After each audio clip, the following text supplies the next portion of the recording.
Me. Why is everyone? Someone's dinging Aren't you. I on airplane mode? What the fuck? I'm on airplane mode on both things, and it's making noise. Hold on. And we're live. Huh? Hi. Hi. Hi. Oh boy. Hi I feel like everybody. we should just have like a screeching thing, like ah, as we come in. Yeah, we need to start getting like shock jock noises, like all of the different noise buttons. Yes. Vroom. Yes. Ooga. Yeah, all that.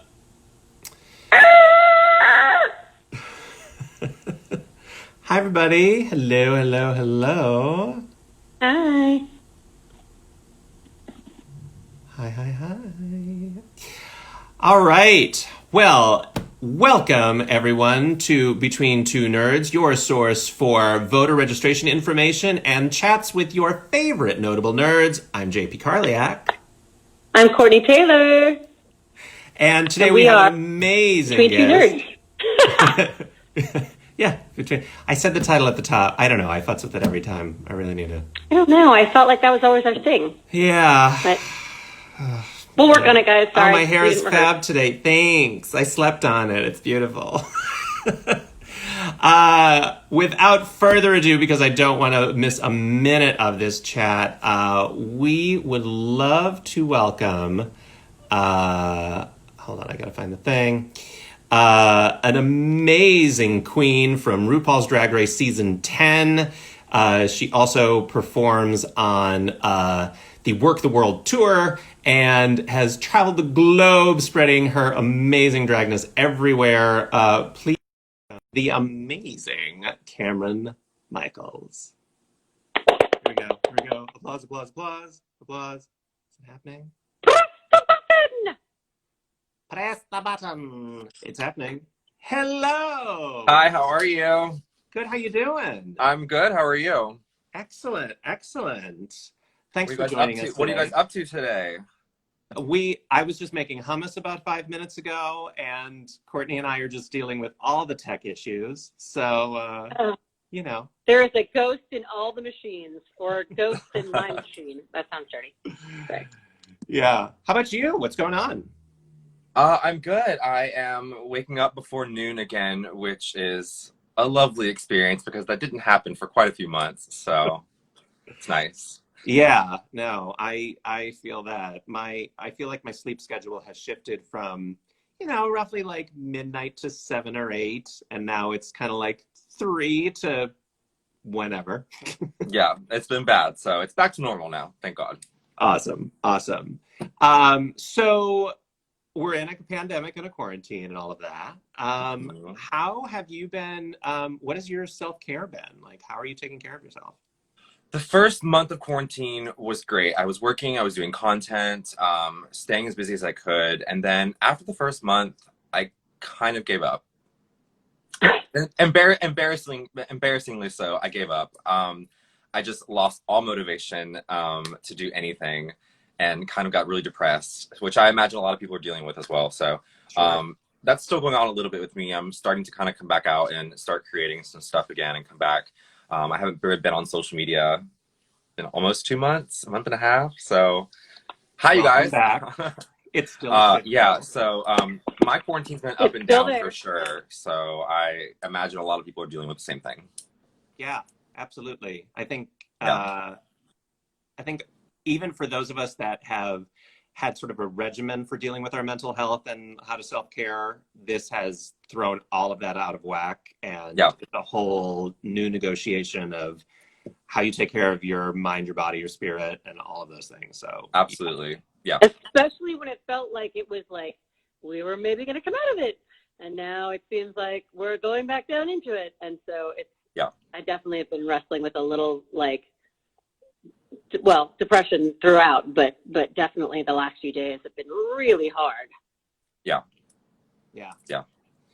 How would you say you're back out of it, or you're working your way back out of it? What has been inspiring you, or what sort of like the positive things that you're grabbing onto for those of us who are still navigating? Who Yeah. are looking for suggestions. Well, I actually put out a little list when quarantine first started about the things that you should do throughout the day, which I should have been listening to myself, but I wasn't. So just kind of making a schedule for yourself every day. So, get up, make breakfast, walk outside. We're still allowed to go outside. Call a friend, call a family member, FaceTime somebody so you see another human being. Do something creative that you enjoy. If you don't have work, if you don't have something that you're obligated to do every day, at least do something that makes you happy, something creative. I think it's okay now that we find, that one friend or that one small group of friends that you can see. So for me, I've had someone living with me during quarantine, but so thank God I haven't been in total isolation. So I think you need to have at least one human to interact with. The point is we're not all seeing each other anymore in large groups, but I think we all need some human interaction. So finding that one person that you can trust to see, I think is healthy. Yeah, absolutely. And in your case, because as you said, you were creating content for that first month. I imagine I know from our end, putting out the show has been sort of a labor of love for us. Like, people are watching it, which has been great, but in many ways, it's sort of been therapeutic for Courtney and I to just feel like, we're doing something that is helpful and is for us. I imagine you must putting out content. We were talking to Jackie Cox last week about making content in your living room and not hearing applause and not just seeing maybe some chat. Like, how is the transition from making content for the fans to making something that feels like it's for you? Yeah, so I was like, oh, this is my opportunity. I've always wanted to do YouTube. I've always wanted to do home content. And after doing it a little bit, I realized I kind of like the stage better. I didn't think that would be a thing. I thought I would enjoy making YouTube content and, working on my home stuff. And I really miss the stage. I really miss the lights. I miss my coworkers. I miss the nightlife. I miss the nightlife. I miss the audience. That's where we all know I love to lip sync and I love to perform. So that's kind of what I miss the most. Yeah. So, home content is not really on par with performing like I thought it would be. Yeah, for sure. Yeah. Now, we met you back at DragCon 2 years ago, 3 years ago. When you had your Chun-Li look. When I did the gamer panel, yeah. Yes. Yeah, that was such a great panel. So good. You and Bitch Puddin' and Erica Clash, and it was so good. And Deer, so good. We know you were an avowed nerd. Are you gaming right now? Is there anything you're playing, or? If you are a devout nerd, you would have known that The Last of Us 2 just came out. Oh, that. Yeah. Oh, just Last of Us 2. Nothing big. That thing that we were in and almost everybody we know. Yeah. That Yeah, thing they we've been kept waiting all of us 7 years employed. for. Thank you, Naughty Dog. Thank you. Yeah. I actually just finished it last night. And without spoilers, of course. Yeah, without spoilers. It's amazing. I don't know if this gives anything away. You almost get 2 games in one. Yeah, I don't think that gives anything away. Yeah, it's a long game. It's absolutely amazing. If you're a fan of the first one and you played it and you absolutely loved it and it's still your favorite game to date, this one will take that one's place and it will become your new favorite. It's it's absolutely beautifully written. I mean, they're known for their storylines and the drama of it all, along with great gaming. So it's an amazing game. Awesome. Well, we're glad you like it. Yeah, not so good. that I had anything to do with it except showing up. But, Yeah. I was mean to everyone. Yeah, what was it, Seraphite? Is that what it is? Mm-hmm. Mm-hmm. Yeah. Awesome. I'll take it. It's a little. There are no little roles. I'll take it. Yeah. No, it was super fun. I just remember the session being super fun. Mm-hmm. So during the panel, you talked about some of the games that you grew up with, and like Street Fighter and Mortal Kombat and Resident Evil, I think, and playing as female characters is sort of an empowering way to express yourself. Can you kind of, for those who were not present, can you talk a little bit about that? Yeah, I think before I found drag, which was still at a pretty early age for me. I started doing drag when I was 18 years old. Before I found drag, I was finding my empowerment through drag, through female characters in video games, because I wasn't able to do drag. So, you know, Laura Croft, Jill Valentine, you know, just all these amazing female characters. Oh, I forgot what's the Heavenly Sword. I forget her name. Ugh. But she, I mean, like an amazing female lead character. And they just felt so badass and boss and in control. And I really loved that feeling playing a video game as a female lead. Because in older times, back when I was younger, which is a long time ago, Tomb Raider, Laura Croft was, you know, the main female lead, but she was kind of sexualized back then. And now we've gotten into like more storytelling with female characters that aren't sexualized. And I think that's really important to do. Yeah. I mean, we were just talking the other day, I can't remember who it was, but we were talking about like the evolution of the costuming of Mortal Kombat and how it's gone from just very swimsuity, skimpy to more like warrioress, like functional battle gear. Yeah. So Same with Lara Croft and a lot of those characters. It's nice to see. I always scream about, you know, snipers in bikini tops, belly crawling, and you're like, you are going to snap that strap, girl. There's no way. Yeah. And Exactly. it's been great. And so much with, you know, Wonder Woman, with the evolution of those costumes and people paying attention now. It's really interesting to see the changes. Yeah, and I think just also going back to Last of Us 2, I don't think this half of what I'm going to say doesn't give anything away, so I'm not going to say the other half, but we're very aware that Ellie is a part of the LGBTQ plus community because she is a lesbian, apparently, which you'll find out in the game. They don't hide that in the previews. And I think we're also alluding to a transgender character in the game as well. So just seeing that representation in a huge game is really awesome for our community. yeah, absolutely. We were chatting with Rebecca Sugar and Ian Jones-Cordy on Tuesday. Rebecca Sugar, who created Steven Universe, talking about representation and how, I mean, as I know you're still younger than me, but when we were kids, you know, the idea of seeing somebody, like there were many people that we sort of placed ourselves into. Like I totally saw myself as Shira, but you know, we always had to do replacements and substitutions to find those characters that resonated with us, and to see characters now that authentically represent who we are and who our queer community are. Is just, it's honestly, if in some ways it feels like a dream. Like it doesn't feel like I don't, you know, how did we get here already? Yeah. I don't think we thought we would see it in our lifetime. Just like, you know, when gay marriage happened, I was blown away. I didn't think I would see that in my lifetime. So yeah, we're seeing things change for the good. So it's nice. Yeah, absolutely.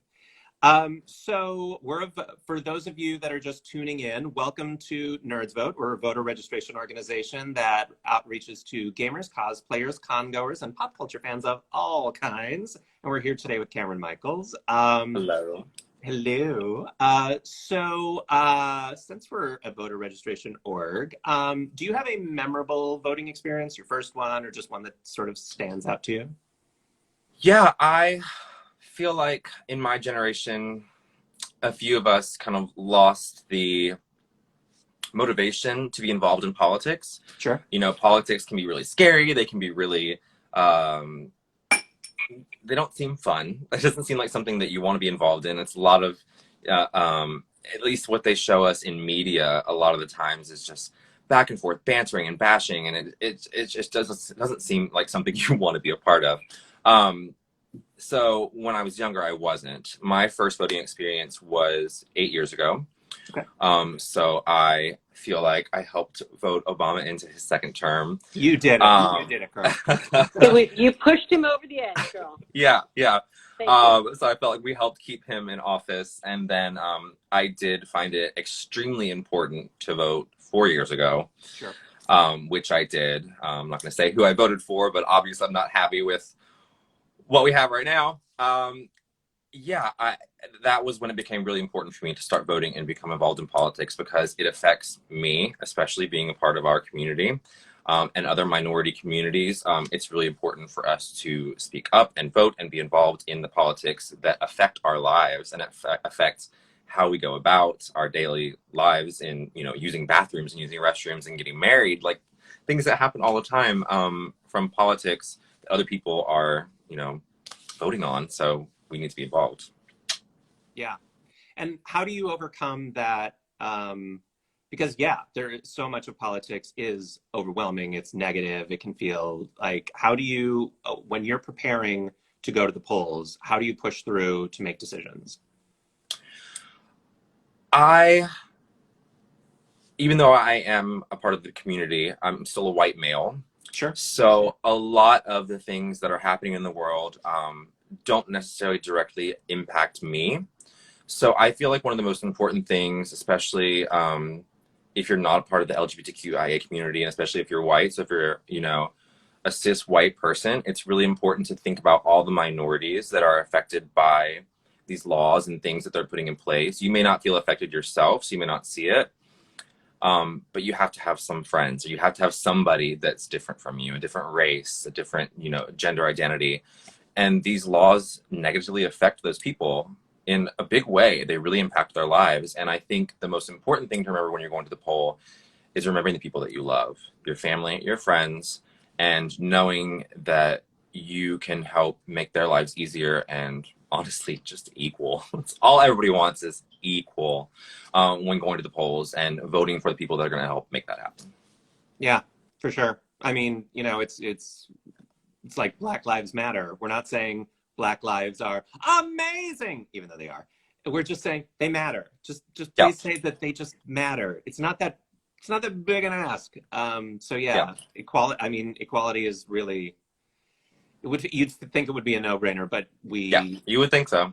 Yeah, but we run into roadblocks with that so often. Well, what we formed NerdsVote on was that idea that we could hopefully get a different kind of feeling around voting. And what's so great about like Drag Out the Vote and all these different voting registration organizations is that they're targeting people where they live and where they love, right? So it's at music events with headcount, they specifically target them. We specifically, started out targeting people, nerds at conventions, because we felt like there wasn't a lot of representation in that area and there wasn't a lot of outreach to those people. And, we personally feel like nerds are well worthy of having their voices heard. They're smart, they're problem solvers, they're gamers. They'll sit down and work 25 hours on a game and solve it, finish it to the end. So we wanted to get those people to have their voices heard. And what we're trying to do is sort of reassociate with voting. So it's super fun to be able to get out the vote and have people kind of get together beforehand. And it'll be challenging this year with COVID, but to, get together and sit with a friend or two and kind of go through ballot measures and candidates and make it, make cocktails if you drink and theme drinks if you don't, and food, and just figure out a way so that we can all, instead of it having to be our, civic duty, it's like we get to vote. We get to have a say in what happens to us and our communities and the people that we love. Yeah. So I just wanted to share that with the people who may be tuning in who don't know what we do. But that's what we talk about a lot on the show, is trying to formulate a plan and make it fun. Yeah. Yeah. And it needs to be made fun because it's not been fun for so long. And we have dinosaurs basically making laws for us. Well, and that's the idea, is like if you met if I met you, Kameron, at a con, just say, and you talked to me about voting and how, it was really important to you and laid out the reasons why and took a photo with me or signed something for me. And then I went home when voting time came around, I would have that different association. I would be like, hey, this is me and my friend Kameron. We had this conversation and it's important to both of us. So then, hopefully that spreads around that in numbers, we really can make change and that it's cool. Right. Yeah, absolutely. Yeah. Thanks for coming to my TED Talk. Yeah. What's been really cool in a lot of the chats that we see, a lot of the comments. It's great. By the way, hi everybody. Thanks for commenting. There you go. Is everyone loves you, in case you didn't know, Kameron. Yeah, it's a lot of there's like, it always starts out with like, I love you and thank you and blah, blah, blah, which is all great stuff. But as we start talking about the issues, like people start asking questions and, you know, have curiosity about like, you know, one of the big ones we get is, I'm just one person. How does my vote even matter? What would you say to them? Well, you're one person, and so are all the other millions of people. So if everyone had that mindset that I'm just one person, then nobody would be voting, and change wouldn't happen. So you're one person, but so is every other individual one person that's voting. So your vote does matter because you're part of a larger group. So you have to remember that your vote does matter, especially in a time when I won't get into what I personally feel about it, but the Electoral College is still a thing. And, you know, even though the popular vote isn't the deciding factor because the Electoral College is still a thing, Sure. that means we need to vote even more and go out and vote and vote and vote and vote and vote and vote again, because we're kind of fighting a little bit of an archaic system. So it's even more important to vote, and your vote does matter because we have to like win every state.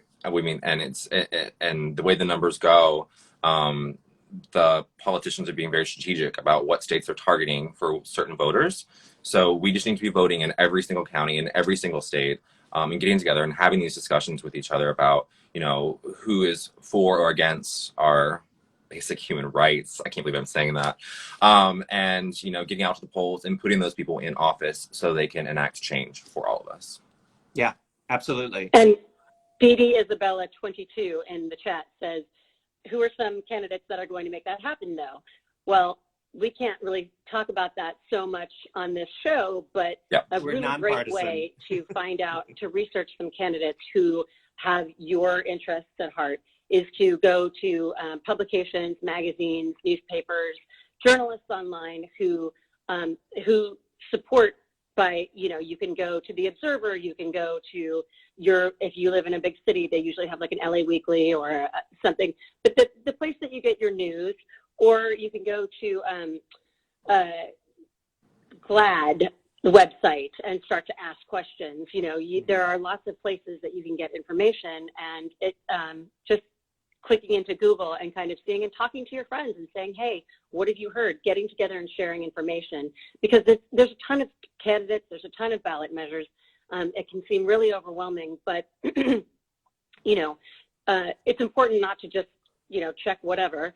And if you divvy up the work with your friends who are like-minded and share information, that's where you're going to get those gems. And so, you know, if you want to look at League of Women Voters or some conservative publication, whatever your thing is, that's a great place to start getting the information that you need to make your vote count. Yeah, and we've even started working with a website called Ballot Ready, which is awesome in the sense that they are nonpartisan, and all they do is they, in every metropolitan area, and I think in most rural areas, they have every candidate and ballot measure listed out, and then all the press associated with them. So you can find out in a pretty non-biased way who speaks to you and what ballot measures you agree with or disagree with, in a way that isn't so curated by media. You know, it's very, it's pretty open. Yeah. Yeah. So look for that, because it's a pretty amazing little app, and we'll be talking more about that in the next couple of weeks. Yeah. I will also say, just for those of you just tuning in, welcome. We're NerdsVote. We're a voter registration organization.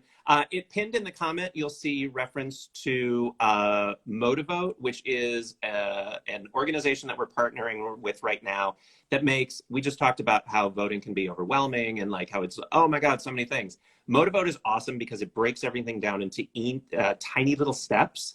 And all you have to do is just like do one, check it off, do one, check it off, and you get points for each one, and then you can win prizes. So yeah, it's like Kool-Aid points, like when you used to like cut out Kool-Aid. That was the little coupons, yeah, and win like a hat or sunglasses. You know? And we'll be loading up the prize bin this week, so keep checking back because I've got some treats if you're gamers. We got some stuff. We got some swag. For a lighthearted question, Kameron, if you were going to campaign on behalf of one of your drag sisters to be president, who would it be? Oh gosh. Throughout the entire alumni or my season specifically? If it makes it easier, I will limit it to your season. Okay, that does make it easier. Okay.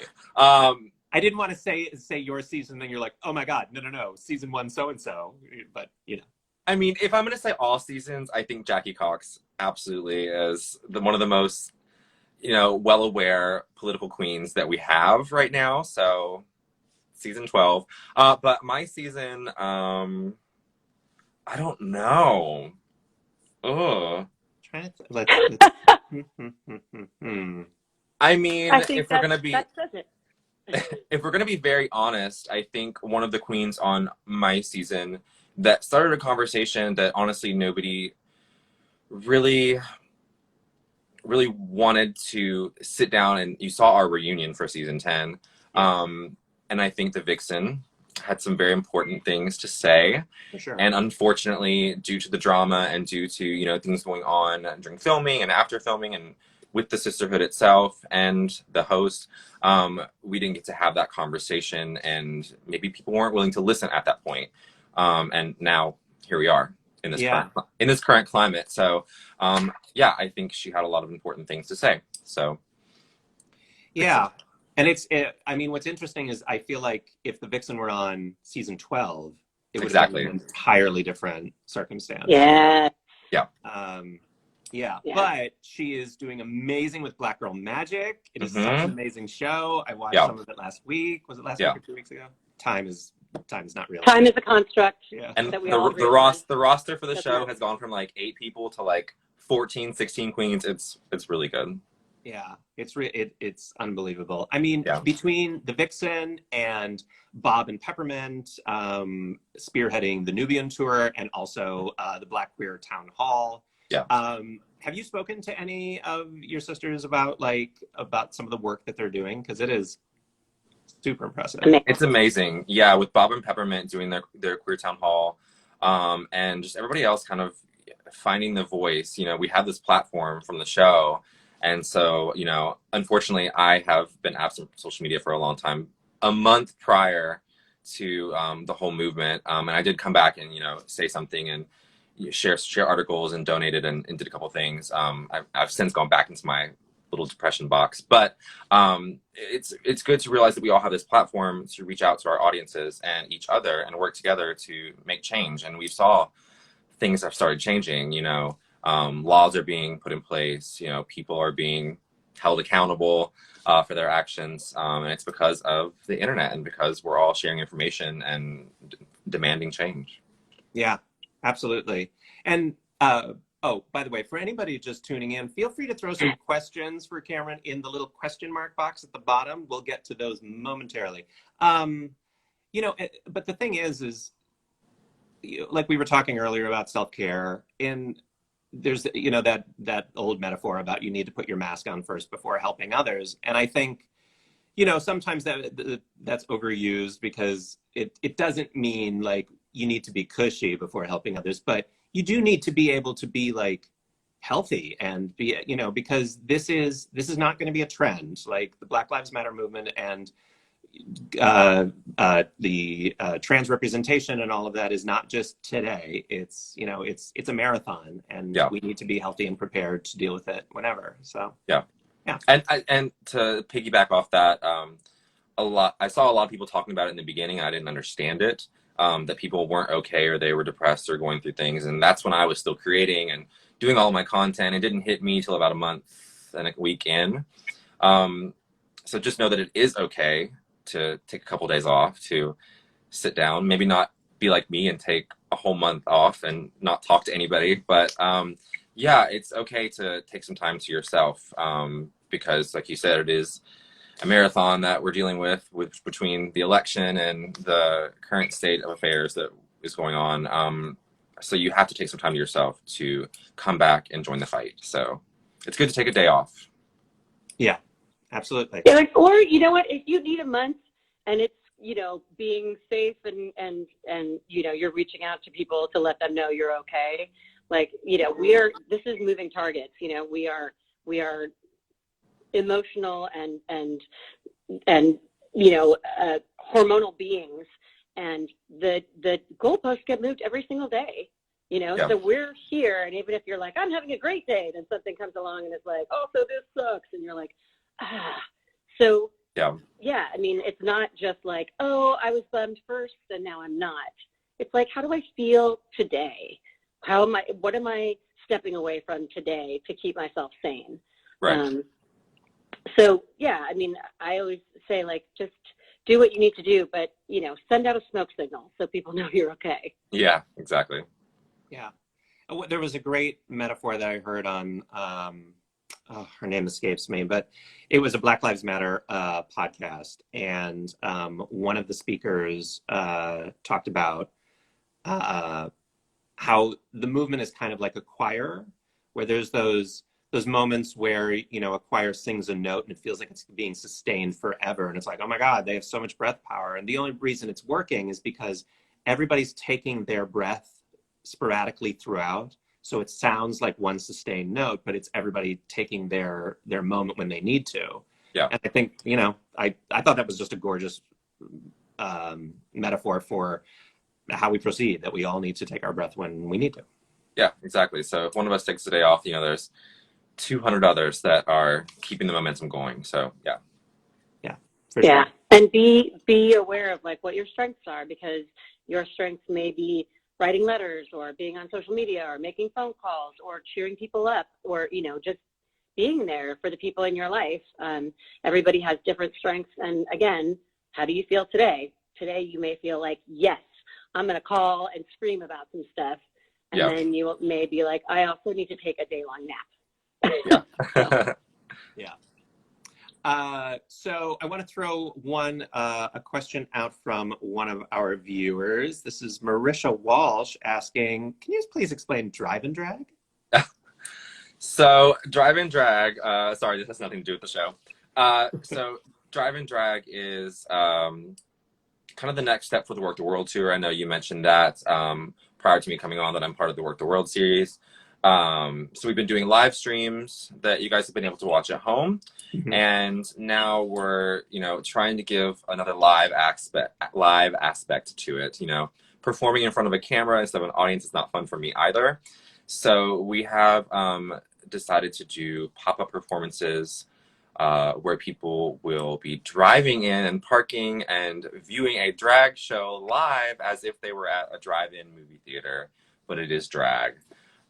So that will be coming up very soon, next month, and I believe some in August. I know LA, New Jersey, one other city, I think. But it's basically drive-in drag. We'll be doing a couple shows in the evening so we can rotate the audience and get enough people in to, you know, park and watch the show. So basically exactly what it sounds like. It's a drive-in drag movie theater, but live show. That is so, I mean, Courtenay can speak more to this, but that is so hard rock. Yeah. It's really cool. I mean, especially like standing on like a trailer of a 16-wheeler and just like, you know, flames behind you, just like, yeah, amazing. Exactly that. Yeah. It's very This feels very Americana. Very Americana. Yeah. Yeah. Are you guys coming to LA? Yeah. They are. Oh yeah, we are. I live in LA, so I will be here for it. It's definitely coming to LA. I think the end of July. I'm not sure at the date, but we are doing a drive and drag in Los Angeles. Awesome. That is super cool. Let me see. Somebody else had a question. It is. Drive and drag will be at the Rose Bowl in Los Angeles, July 24th to 26th. There you go. And it's my birthday, so come join me. Yeah. Because I'll be there. So I know I can't ask you if you're one of the lip sync assassins on All Stars this season, but do you have any? So shut up, everybody in the chat, because we can't know. We can't ask that question as much as seriously, as much as you all have already. No, but seriously, every time my partner and I are watching it, and like the curtain goes up like those 6 inches before, I'm like, is it Kameron? You and everyone else in the world. I've seen, I haven't really been on social media that much, but occasionally I'll log on just to check and make sure that everyone's okay and what's going on in the world. And I do see all the tags and comments. So thank you guys for watching. Maybe we'll see me. I would love to be one of the lip sync assassins, kind of what I'm known for. So we'll see. Sure. Do you have any interest in going back for an All Stars, or are you kind of like, I'm good? Yeah, I definitely didn't go when I was asked. I won't say when, but I didn't go. It was very much too soon for me. I think it's really important, depending how you do on your first season, to space out your return.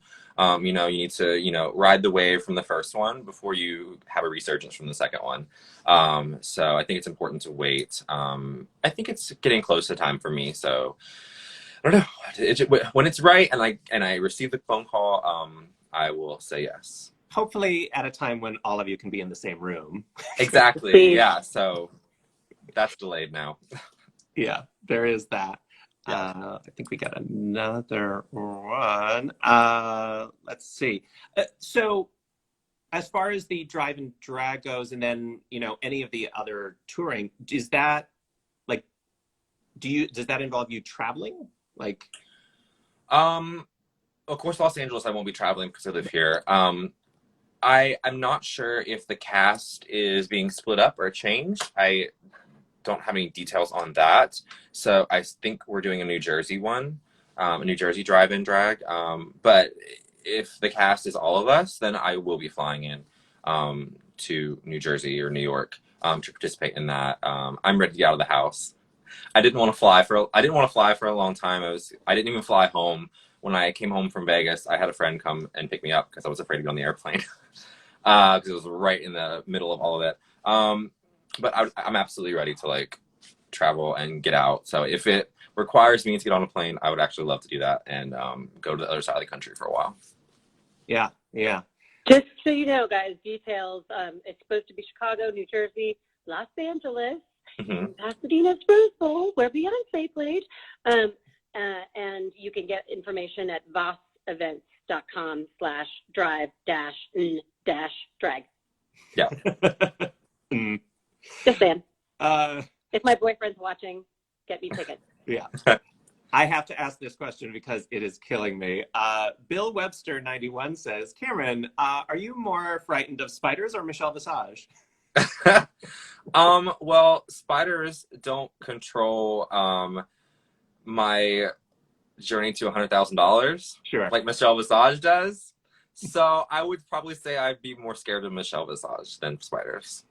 The stakes are higher for sure. Yeah, if the spider sees me walking around mopey and depressed in my own house, the spider can't affect the outcome of my journey through a competition like Michelle Visage can. So I think I care more about her opinion. Yeah, a little bit. And also you can just slide a paper under the spider and a glass and just take it outside. I can't put Michelle Visage in a glass and take her outside and let her go. So yeah, Michelle will not do that. Yeah, she's very scary. Oh, well, I have to put this one up. Quick question, Cameron, just because I know that you're a major gamer and we are game nerds. Would you have any interest in being in a game? Oh, absolutely. I remember still a couple years ago, I just had this epiphany. I was like, I want to do voiceover acting. I don't know what it is, but yeah, I would love to be. Or even I remember I found the guy who did the facial recognition for Piers, which is the character from Resident Evil 5 on Chris Redfield's Redfield's campaign was Piers.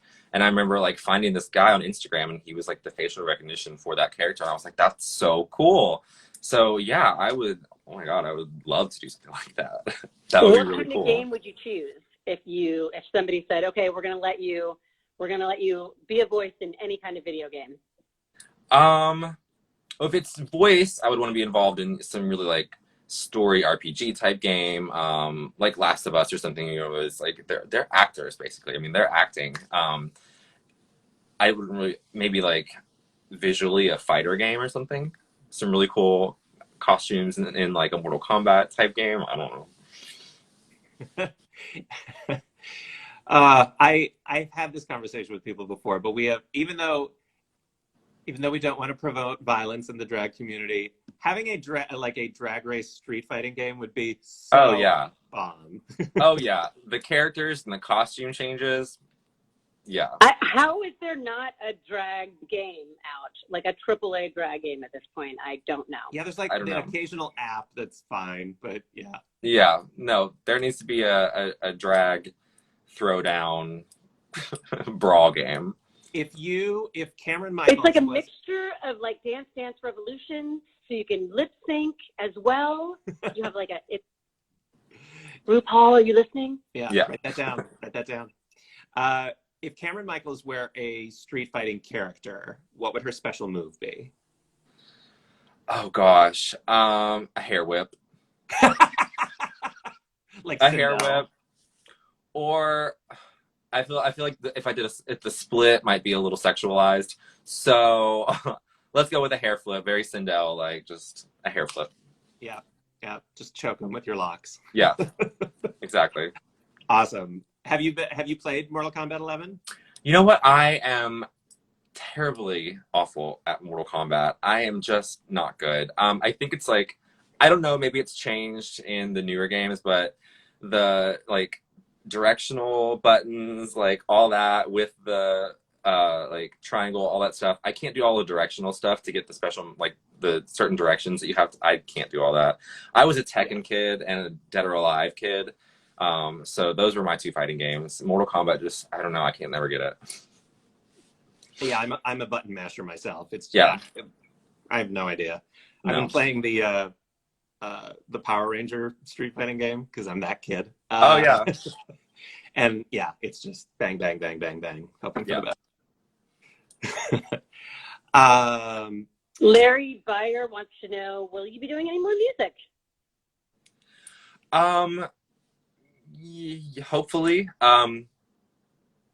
The song that I did release, that you guys heard, was one song off of my EP album, which never saw the light of day.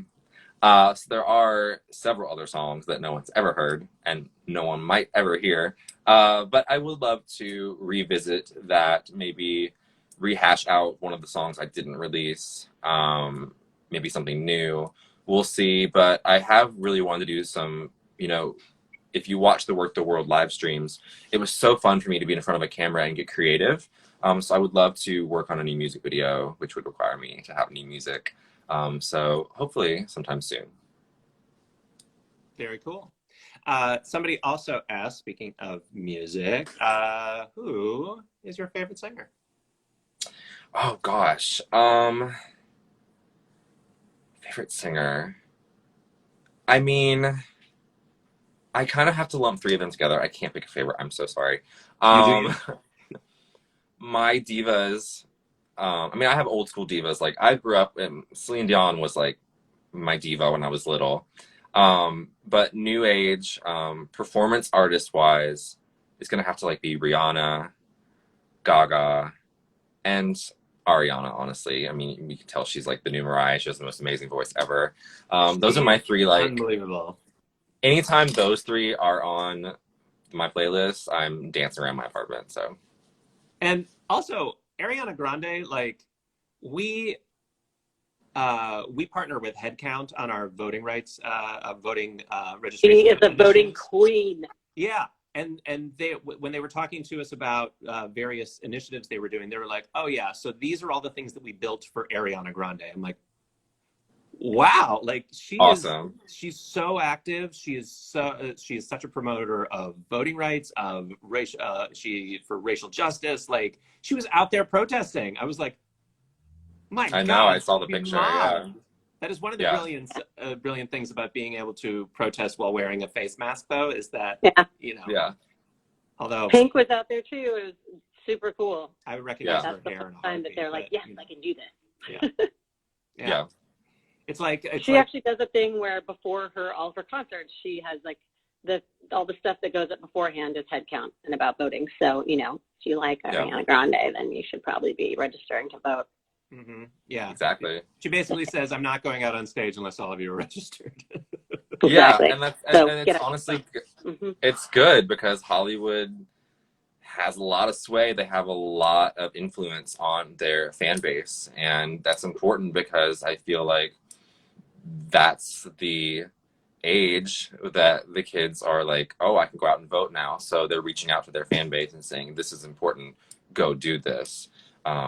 So I'm happy to be a part of the drag community. If you ever feel like one voice can't do anything, check out K-pop last week. Exactly. Yeah. I honestly saw that article and made me so happy. Even if you aren't old enough to vote. Yeah, I debated doing that, buying the tickets to the rally just to not show up. And I didn't do it. I just kind of forgot about it. And then to see the article come out where they all did that was so funny. So exactly, you can use your platform to create change and a little controlled destruction, which is nice. It's civil disobedience. Yeah. It's a little petty. I mean, we're drag queens. We love a little pettiness, a little bit. Yeah, I'm actually surprised. I mean, I love that the K-pop fans are doing it, but God, I wish that the Drag Race fandom would, and just drag fans in general would get on board with this because it's so on brand. Yeah, it is. There's still time. There's still plenty of time. Yeah. Just make sure you're registered now and look for opportunities. Like I said, everybody's got different strengths. You know what? Yours could be doing what the K-pop kids did or whatever it is that floats your boat. I'm not saying, just that. But, some people are great at getting out and protesting and actually physically putting themselves out there. Other people use civil disobedience in different ways. So find what floats your boat, blows your skirt up. Yeah. As long as you are doing something, whatever that may be, whether it be signing petitions, donating money if you're in a place to do so, being out in the streets, being actively vocal about your stance and the things that you care about and the things you want changed, that's what's important. And so we have to remember everybody's different. Everybody's doing it a different way as long as you're participating. Yeah. I mean, you grew up in a small town, didn't you? I did. Yeah. So, have you had to have any, without naming names, have you had to have any difficult conversations with family or friends about, Luckily, no. I don't have a lot of connection with a lot of my family. I did not grow up with most of them. I only grew up around mom, grandma, and 2 aunts. So the rest of my family is very kind of far away. Sure. And I'm sure down the line somewhere there's been some discrepancies. I've heard from my mom that people are kind of on the opposite political spectrum than us. But personally, I have had no conversations like that I think most people close to me in my family have learned, that their vote affects me as an LGBTQ person. Sure. So that was a learning. I didn't have to have the conversation with them. I think my mom may have done that without me knowing, but they have since started voting differently because of me. So that's been a positive change, I guess. Yeah, moms are great for greasing that wheel. Warrior mom, for sure, yeah. Awesome. Kameron, this has been such an awesome chat with you. Yeah, thank you for having me. So typically the way that we sign off, because we've mostly interviewed voice actors up until this point, is we pick their favorite character and then they sign off as that character. So let's just say that this is your audition for that Last of Us game that you want to do. Okay. Give us a sign off and tell us that how important voting is. Oh gosh. It can be the drag queen game that we're gonna make. Okay. Well, me speaking in general is something that nobody ever saw on TV anyway, because I never talked. So I can just be myself and say, voting is really important, you guys. Make sure that you get out and vote. If you're old enough to vote, which means 18 years old, you need to be out there voting. It took me far too long to start voting. I don't think I voted until I was in my early to mid-20s, and that was way too long to wait. So don't wait. Honestly, like I said, with being a little petty since I'm a drag queen, dinosaurs are making laws for us right now, and it's a little outdated and it's a little old. So we, as the younger generation, millennials, even baby boomers, and Generation Z, we all should be out there voting and making change happen for real, because it's far past time, you guys. So go vote. Absolutely. And just to reiterate, everybody, if you haven't signed up for MotiVote, click the link that's in our comment. Makes registering and getting out to vote super simple, and you can win stuff. So it's all good. Yep. Kameron, thank you so much for being with us. This was super fun. Thank you. Thank you. Thank you guys for having me. Again. Yeah, you too. Bye. Bye, guys. Bye. That was super fun. I love her. I know. She's great. But I hate her. All right, everybody. Thanks so much for coming. And tune in next Tuesday when we'll have another special guest who we'll announce sometime this weekend. Pride Month concludes, but our diverse range of people will not change. So be sure. And you can hit us up at NerdsVote.com to find out more about what we do. Yes. If you're new to us. Absolutely. All right, everybody. Thanks so much for coming. We'll see you Tuesday. Thanks. Love you.